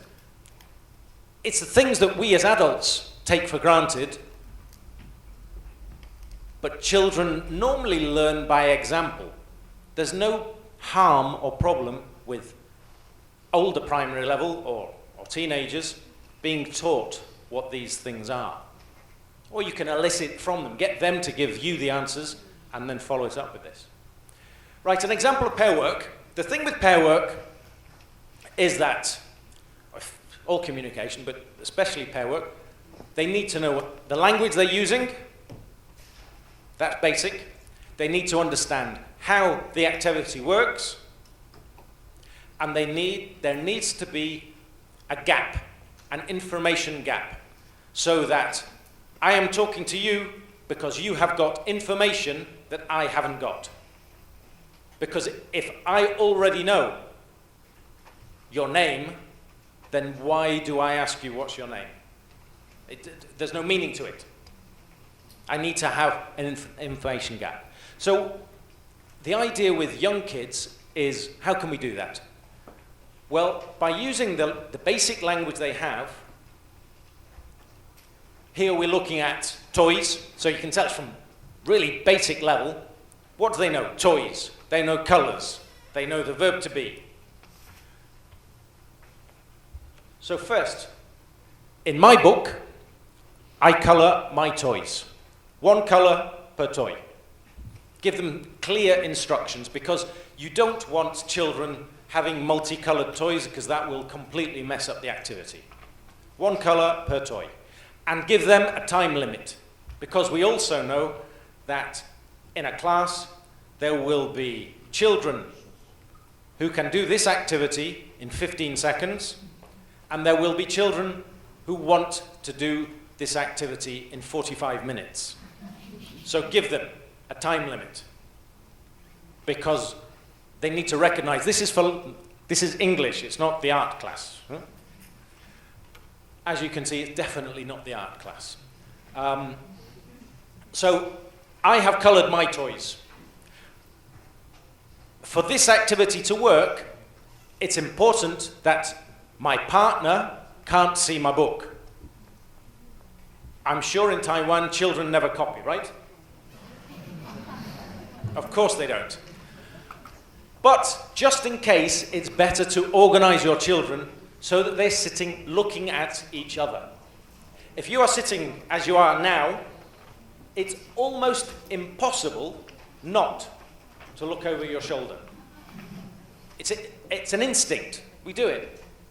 You look, and so if I already know what color your toys are, then there really isn't much interest in communicating. So, explain to them in secret, color your book, sit face to face. When you do this initially, you need to do it by example. You can't give the verbal instructions, it's by example. And then we ask each other questions. What color's your ball? It's green. What color's your ball? So they're asking simple questions for simple answers, but there is real communication. I mean, I say real. Obviously, it's structured because they need to know the language. You can't ask 6-year-old children for a discussion on climate change. It's not going to happen. but you can ask them about simple questions with the language they've got. The first time you do this, maybe it'll be a little bit chaotic because they're not quite sure how it works. But the second time, the third time, they find it a lot easier and they progress, and you'll find that within the first term they find this quite natural and they do start talking and using English because they're talking to each other, there's a reason to communicate, they know what they're doing. Group works, clearly, you have things like questionnaires, but you need to ask questions which are relevant to children and which they find interesting. Or project work, working together, is also useful. Role play, well, here, this is from a starter level when they're 5 years old, teaching them how to play games in English. Those communication strategies or the simple language they need, like it's my turn, it's your turn, whose turn is it? And then turn over 2 chairs, it's a pair. Teach them the basic language once, and they can play the game again and again. Do you play games a lot with your children? Do they enjoy them? Do you have any problems with this or not? Always. What kind of problems do you have? Noise? Do they speak in English or in Chinese? Always in English? Always in Chinese? Okay. A tactic I have used in the past, which has worked better with some classes than with others because of their levels of maturity, was you teach them. Your turn, my turn, whose turn? And then, that's one class. And then the next class, I add an extra rule, which is speaking Spanish, miss a turn.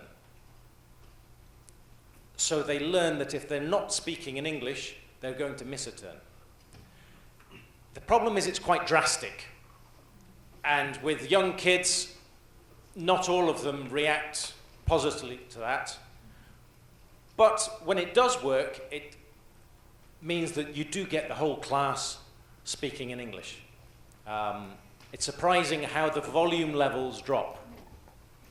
But it's all pure English because that competitive nature that children have, they don't want to miss a turn.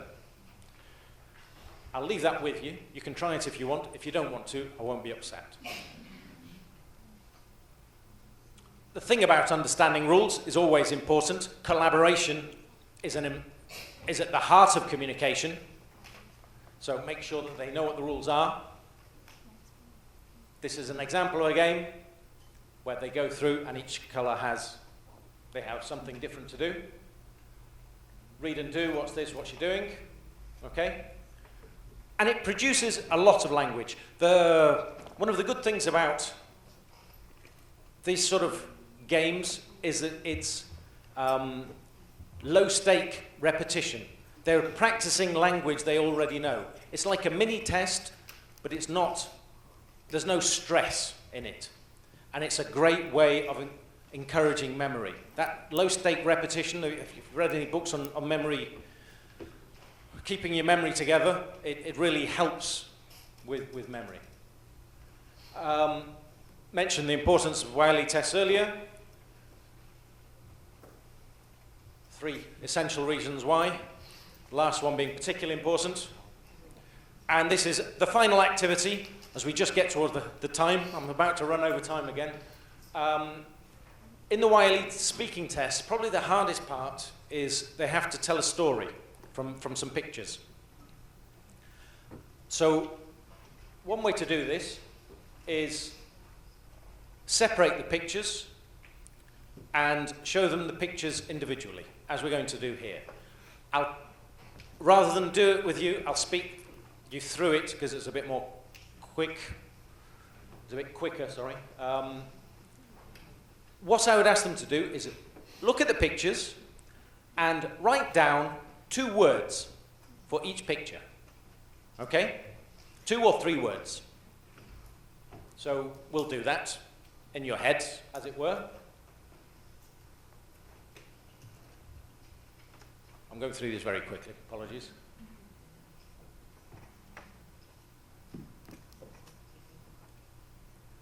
Okay?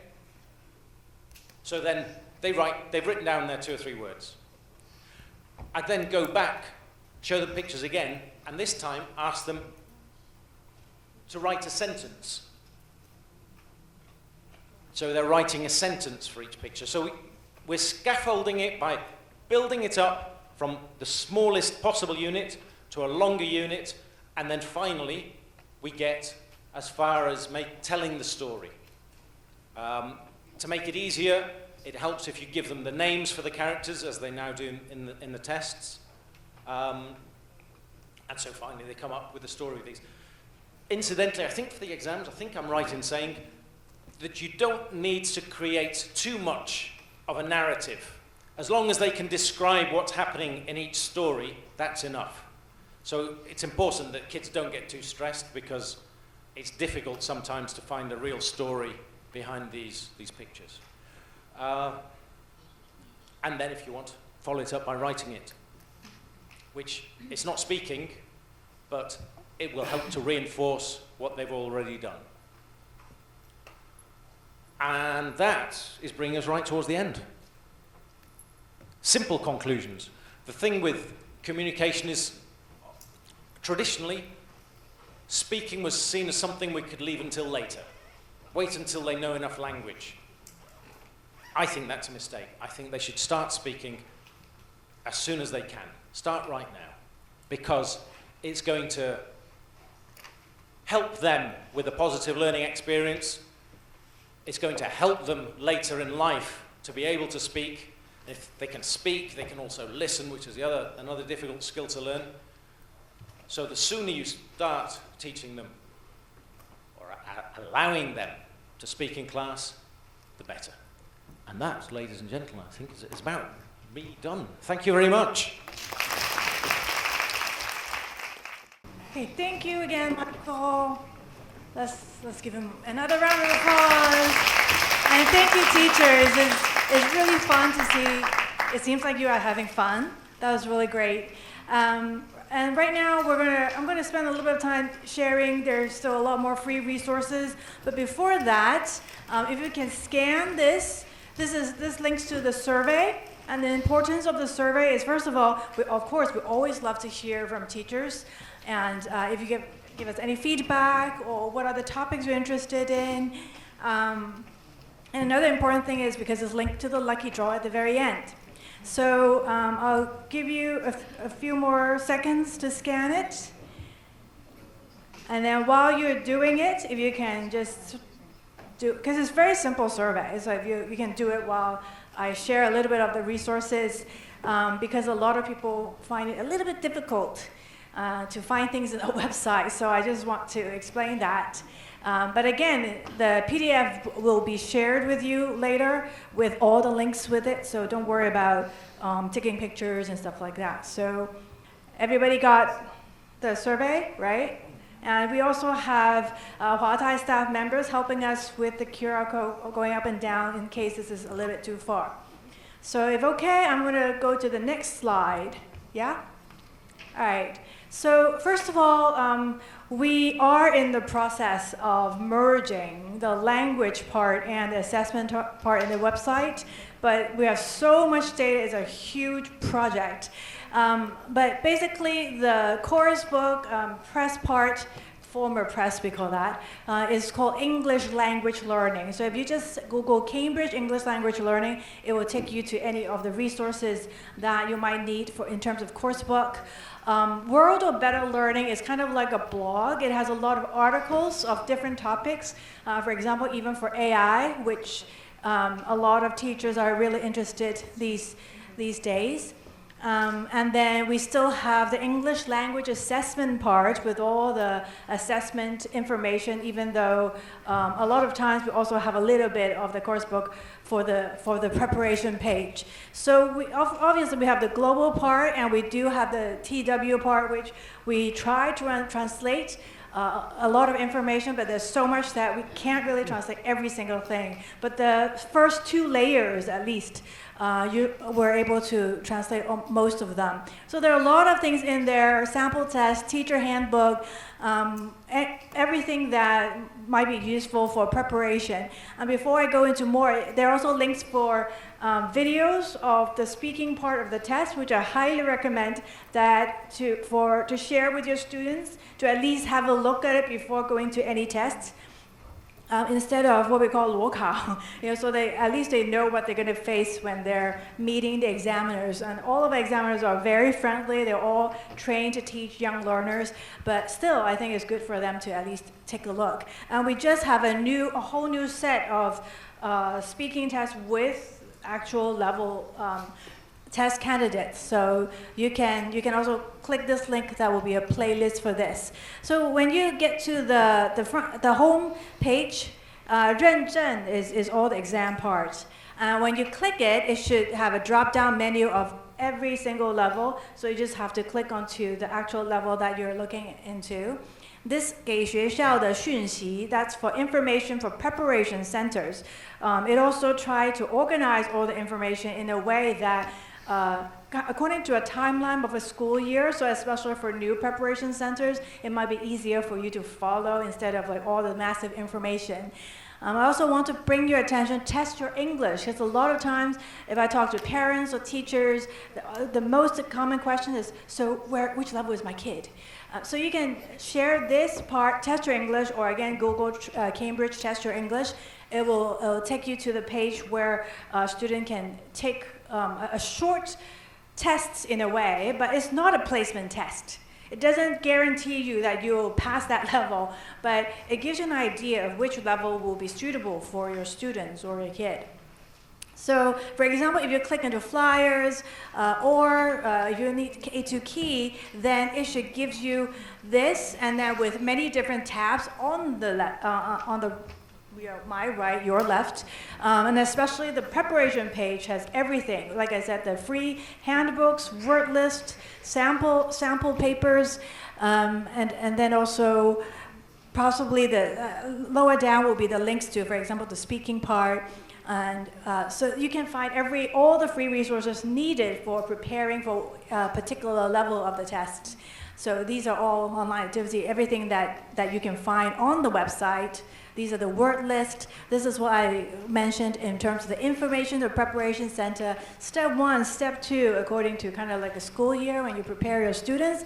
Here is another page that they once again try to organize it in a way that hopefully will help teachers. So there are many different routes to find all of this information. So again, Google Cambridge Exam Preparation Journey. Then you'll find this new way. They also once again try to put everything together, all the advice, and many different packs that you can just directly go and download the different information. And we mentioned parents are very important, so you can also share with them. There is a page for parents if they particularly want to look into a little bit more information. This might be a good place for them to start. So again, test your English. When you click, you will see, obviously, please check the young learners if they're for YLE, and anyone A2 for schools and up, then the pink one for schools. Click it, and it's mainly reading and listening, but again, it at least give you an indication of the level. When you go to the tab up there, Learning English, then it has a lot of free online activities. You can just choose skills, level, time, so more than 150 or 176, right? Just now I said, online activity, quick ones that you can also use at home.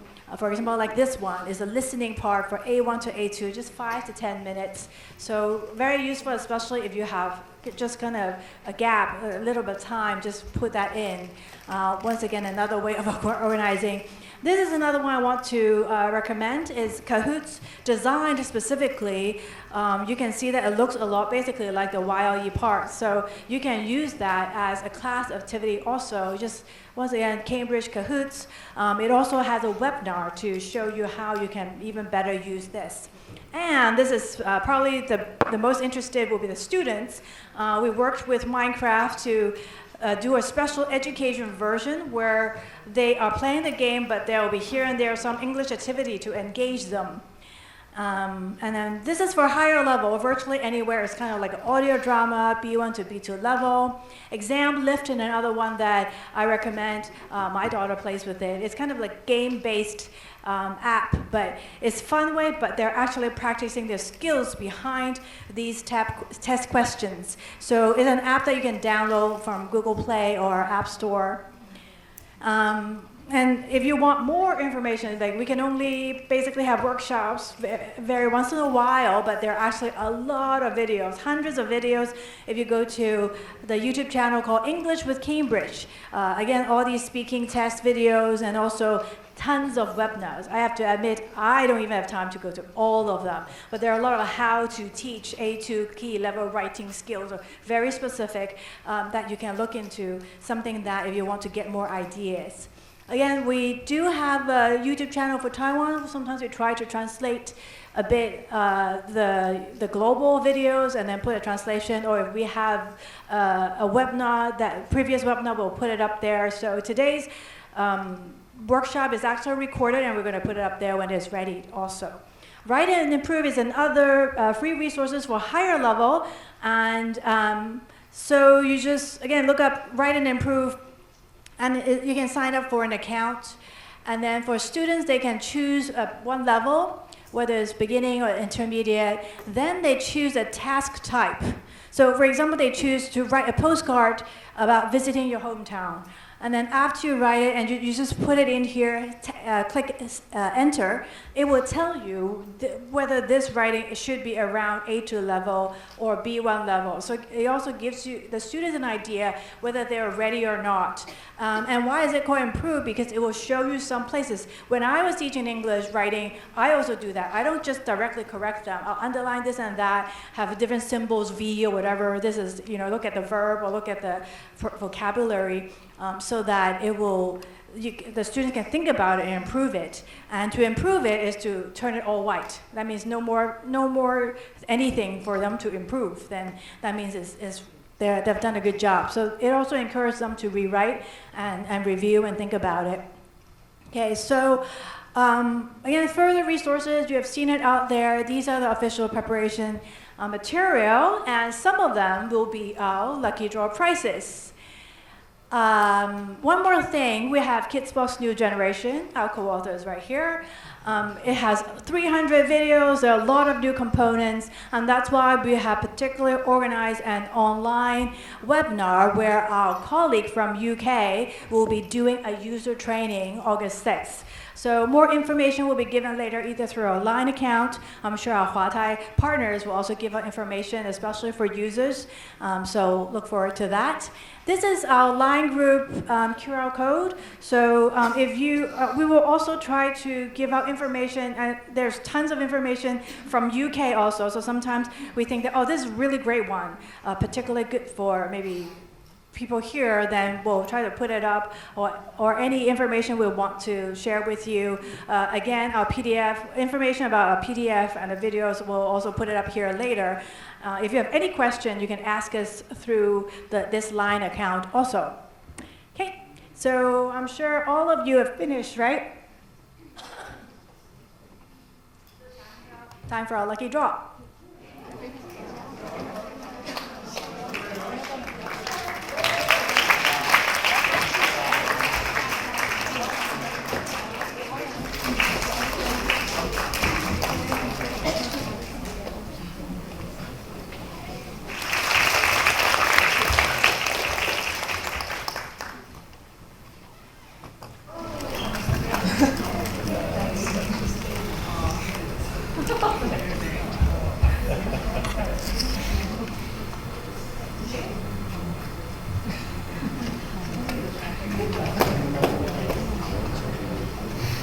So up to you.